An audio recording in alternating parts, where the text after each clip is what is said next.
Pria tua ini bernama mantan komandan pasukan khusus.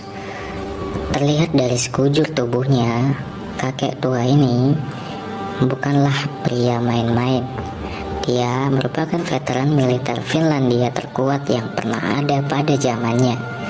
Namun di usianya sekarang, dia lebih memilih hidup sendiri dan menjadi penambang emas. Dia menambang di wilayah yang bernama Lapland.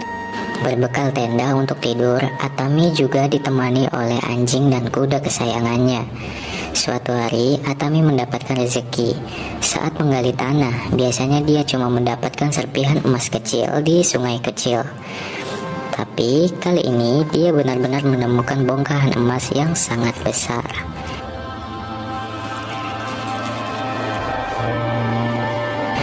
Dengan emas sebesar itu, Atami tidak perlu repot-repot bekerja lagi. Setelah mengumpulkan semua bongkahan emasnya, dia pun bergegas untuk membersihkan badannya. Namun, dalam perjalanannya, dia harus berpapasan dengan pasukan Nazi yang sedang mudik ke Jerman.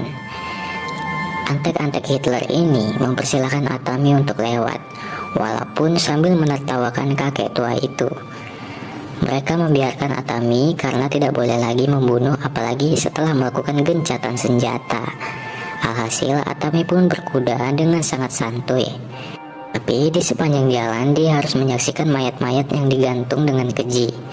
Mereka adalah korban perang yang belum dimakamkan. Atami juga kembali berjumpa dengan tentara Nazi.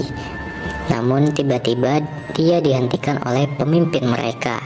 Mau tidak mau, Atami pun harus turun dari kudanya.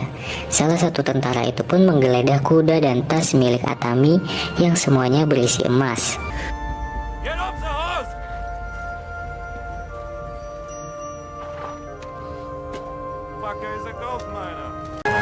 Tentara ini pun berniat untuk menghabisi Atami agar bisa membawa bongkahan emas tersebut ke negaranya. Tapi dia tidak tahu kalau yang sedang dihadapi adalah manusia paling beringas yang pernah ada. Atami yang sudah geram pun langsung menghabisi 4 tentara itu tanpa ampun dengan hanya sebilah pisau.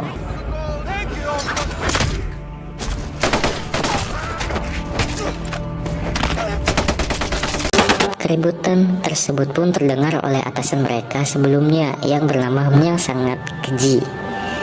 Saat mengecek tempat kejadian, Bruno menemukan sebongkah emas yang tidak lain adalah milik Atami. Setelah melihat anak buahnya yang terbunuh, Bruno pun langsung mengejar si kakek tua dan menembaknya dengan tank baja. Beruntung Atami dan kudanya bergerak dengan gesit sehingga dia selamat dari serangan itu. Tapi sialnya dia malah terjebak di ladang ranjau yang membuatnya terkena ledakan.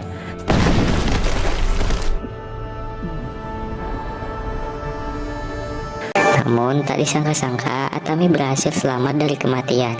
Padahal ledakan tersebut bisa membunuh beberapa orang sekaligus. Lalu beberapa saat kemudian, Bruno dan pasukannya kembali muncul. Dia pun terkejut saat melihat Atami yang masih hidup. Bahkan si kakek tua tampak masih bugar. Dan karena penasaran dengan kekuatannya, Bruno pun menyuruh asistennya yang bernama Wolf untuk menembak Atami. Akan tetapi, lagi-lagi kakek tua tersebut mampu menghindar dengan sangat cerdik.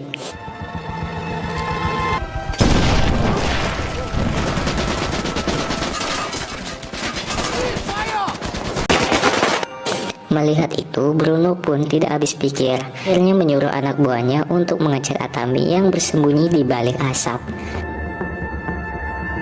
Naasnya, tentara itu pun harus mati konyol setelah dilempar bom ranjau oleh Atami.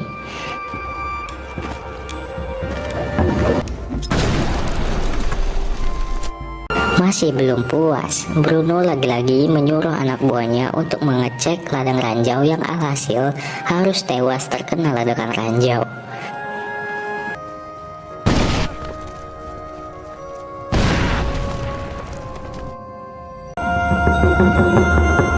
Sadar jika bisa menghabisi jumlah anak buahnya, Bruno memanggil 2 tawanan perang dari mobilnya.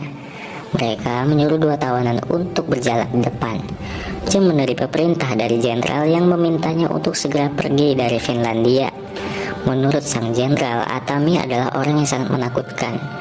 Konon katanya, dia menjadi brutal setelah keluarganya dibunuh oleh pasukan Uni Soviet.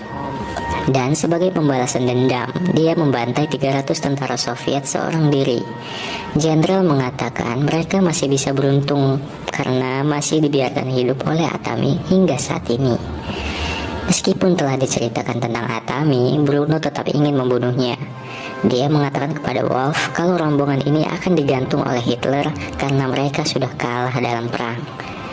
Apabila ingin selamat, maka Wolf dan yang lainnya harus menuruti perintah Bruno, yaitu membunuh Atami dan mengambil semua bongkahan emas itu.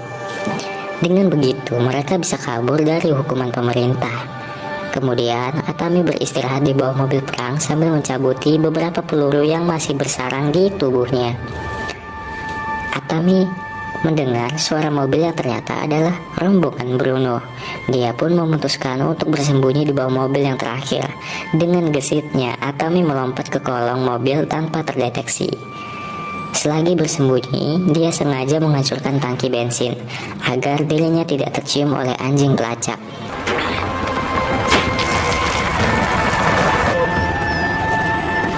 Setelah itu, dia langsung melarikan diri ke arah berlawanan.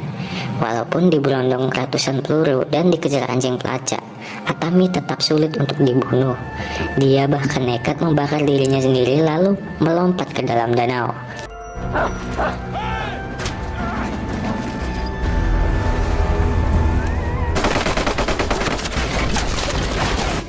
Bruno pun menunggu si kakek naik ke atas permukaan karena sekuat apapun manusia pasti butuh yang namanya nafas.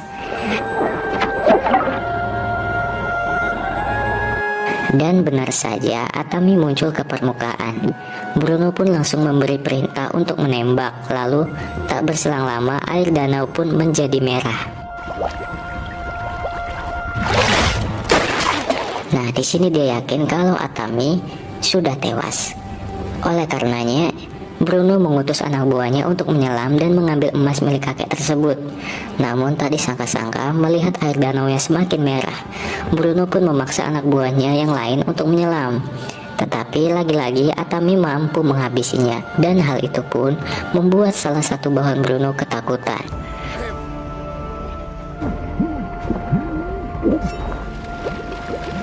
Dia akhirnya memutuskan untuk kabur dari sampan, tetapi nyawanya tidak bertahan lama karena Wolf berhasil menembaknya karena dianggap membangkang perintah si komandan.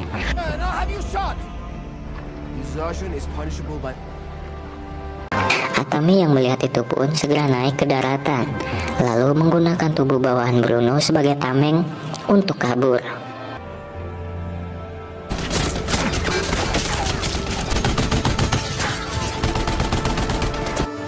Singkat cerita, Atami mampu menjauh dari kejaran Bruno dan teman-temannya. Dia kemudian balik ke kampung halamannya. Namun setibanya di sana, semua rumah warga sudah terbakar habis. Dia pun terkejut bukan main karena tidak punya tempat untuk kembali.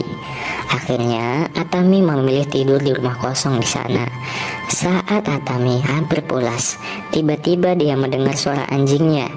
Dan beberapa saat kemudian anjing kesayangannya muncul sambil membawa sesuatu yang ternyata adalah bom.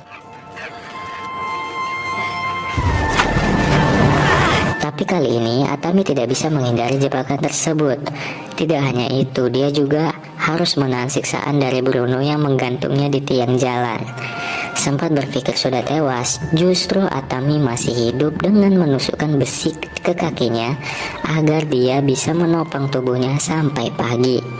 Kemudian pesawat perang Nazi yang lewat dan berkat angin dari pesawat itu, akhirnya Atami bisa terlepas dari tiang. Walaupun dia harus berhadapan dengan dua pilot Nazi yang baru saja mendarat, salah satu pilot yang bernama Muller kemudian menodongkan pistol ke arah Atami. Tapi dengan sigap, kakek itu membunuhnya dengan satu kaki. Dan memukul kepala rekannya dengan batu hingga tidak sadarkan diri.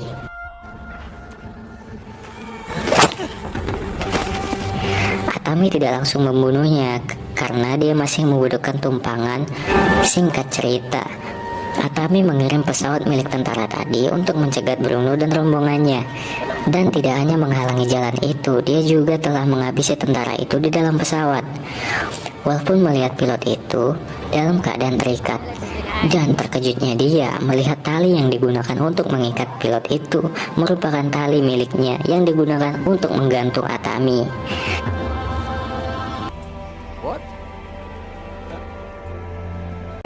Sadar akan kebrutalan si Atami, Kapten Bruno langsung menyuruh pasukannya pergi.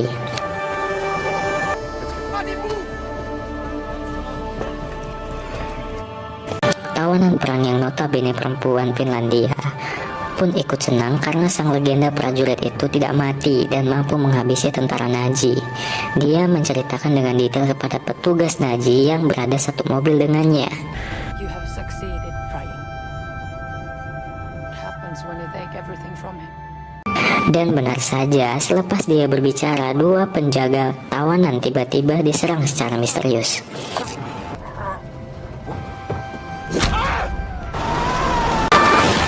Kemudian Atami pun muncul dari bawah mobil dan tanpa membuang banyak waktu, dia segera membagikan senjata kepada para tawanan. Sehingga mereka bisa membalaskan dendam kepada tentara Nazi itu. Tapi sebelum itu, Atami dan Aino harus membajak mobil tawanan tersebut. Setelah membajak mobil, Atami melompat ke atas tank baja. Sedangkan Aino, dia menyamakan posisi mobilnya dengan truk yang membawa tentara di depannya.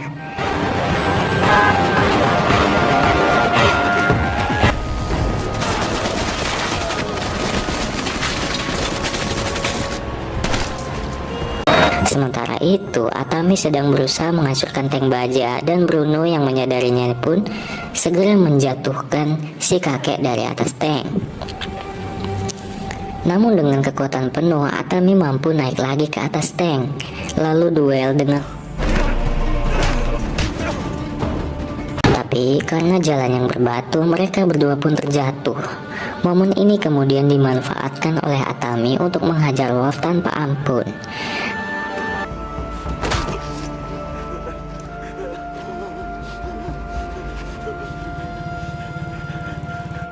Dan ketika dia akan membunuhnya, tiba-tiba ada dua sepeda motor menghampiri Atami. Awalnya dia mengira akan diserang oleh dua orang tersebut, tapi setelah tahu siapa Atami sebenarnya, mereka langsung kabur.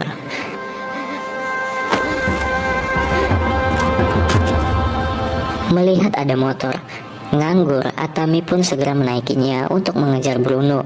Dia sudah tidak peduli lagi dengan Wolf karena tentara itu akan menjadi mangsa bagi para tawanan yang sudah bebas. Di waktu yang sama, Bruno dan satu anak buahnya telah sampai di suatu tempat. Rencananya dia akan kabur dengan pesawat itu. Karena sifat yang rakus dan keji, dia langsung membunuh anak buahnya karena tidak ingin membagi hasil tersebut nantinya.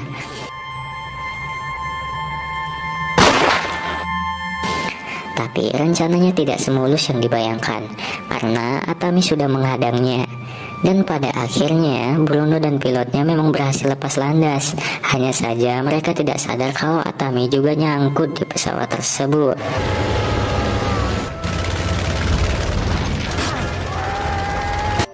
Singkatnya, Atami berhasil menerobos masuk ke dalam pesawat. Kapten Bruno yang sadar pun segera mengambil senjatanya untuk menghabisi kakek brutal itu. Namun usahanya sia-sia karena Atami bergerak jauh lebih cepat. Keduanya pun duel menggunakan tangan kosong dan tanpa rasa lelah sedikit pun Atami mampu bertarung dengan sangat beringas.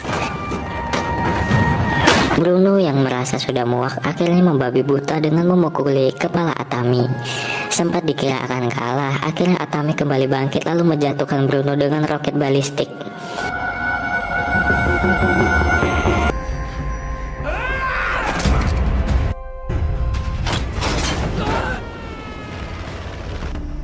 Alhasil Bruno pun meledak dan hancur berkeping-keping. Walaupun sudah menghabisi Bruno, Atami masih harus berjuang untuk tetap hidup karena si pilot telah tewas. Kehabisan darah dan pesawat itu pun terjatuh dengan sangat cepat. Atami dengan cepat mengikat tubuhnya untuk menghindari sedikit benturan. Ajaibnya, Atami berhasil selamat.